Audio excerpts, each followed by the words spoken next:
Hello বন্ধুরা, আমি আর আমার হাজব্যান্ড আজকে ধামসা ট্রাইবেল কিচেনে লাঞ্চ করতে এসেছি। এটা ইকো পার্কের কাছে, একদম ইকো পার্কের কাছে। কোনো লোকেশনের সেরকম কোনো অসুবিধা হবে না লোকেশন জানতে।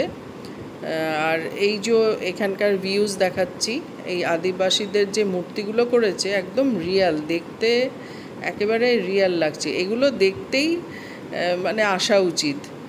আর খাবার তো আছেই। তো এখানে ভেতরে এসি রুম একটা আছে, ওই যে গোল মতন, ওটা এসি রুম। আর বাইরেও খাওয়া যায়, শীতকালে বাইরে বসেও খাওয়া যায়, বাইরেও হাওয়া থাকে, কিন্তু গরমকালে হয়তো একটু কষ্ট হবে। তো আমরা এই ভেতরে চলে এসেছি এসি রুমটায়।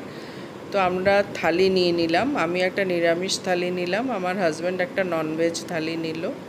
খুব অল্প টাকাই খাওয়া হয়ে গেছিলো। আর আলা কার্ডেও খাওয়া যায়, আলা কার্ডে অনেক কিছুই আছে, অনেক রকম ননভেজ ডিশ আছে, কাঁকড়ার ঝোল বলুন, নানা রকম ফিশের কারি, তাছাড়া মাটন, চিকেন সবই পাওয়া যায়।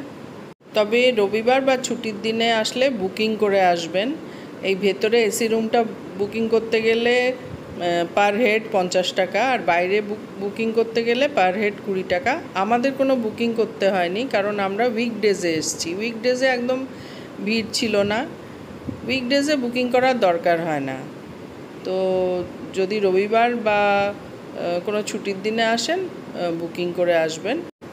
তবে এই জায়গাটা আপনাদের খুব ভালো লাগবে, ঘুরে দেখতে খুবই ভালো লাগবে। তো আজ এখানেই রইলাম, টাটা, বাই বাই।